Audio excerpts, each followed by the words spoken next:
hoe tsy avoloha vetivety isika amin'ity fanadihadiana manaraka ity, nakasitraka ireo mpanao fanatanjahantena mendrika na fitadingana goavana tamin'ity taona 7 2024 ity ny fitondram-panjakana malagasy nitanterahana teny avoloha ny alakamisy teo ny lanonana fanolorana izany mari-pakasitrahana sy fankahirezana ho an'ny atleta malagasy izany.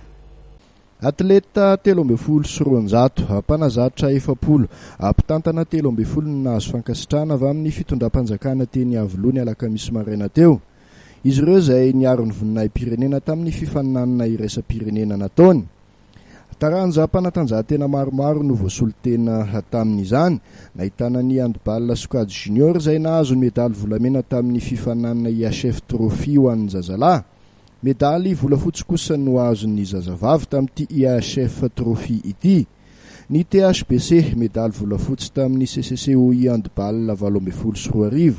Medaly alimy kosa ny SC Michel teo amin'ny sokajy lehilahy. Ny ekipan'ny Cospien ny batany amboaran'ny CCCOI basket natao tany Seychelles farany teo. Maromaro ihany koa ny vokatra azo tamin'ny CJSOI teo amin'ny tsipy kanety be, atletisme, tennis de table, baolina kitra ary handball. Niavaka ihany koa ny zava-bitan'ny taranja tennis ho an'ny fifaninanana afrikanina sokajy zandrany. Nisongadina tanteraka kosa ny zava-bitan'ny taranja haltérophilie ho an'ny fifaninanana afrikanina. Medaly volamena maromaro no azon'ny atleta malagasy tamin'izany. Samy notoloran'ny fitondram-panjakana diploma sy lelavola fankasitrahana. Mifanahatsahana amin'ny zava-bitany avokoa moa ireo atleta sy mpanazatra ary mpitantan'ireo.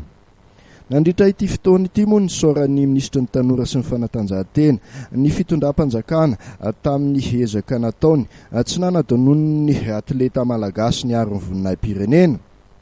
Anarak'izay dia nilaza ny filoham-panjakana Rivirakotovao fa tsy misy surprise ny vokatra eo amin'ny fifaninanana ara-panatanjahantena. Niezaka sy ny fikirizana atao ihany hoy izy no azahoana vokatra tsara amin'izany fifaninanana atao izany. Noentiny namarana ny fandraisam-pitenenany dia nanentana ny mpanao politika i Rivirakotovao akatahaka ny mpanao fanatanjahantena amin'ny fananany fair play. Manaiky ny vokatra mivoaka, manaja ny lalàna apetraky ny mpitsara, tsy mametraka ny mpifanandrana ho fahavalo ary manaiky ho resy.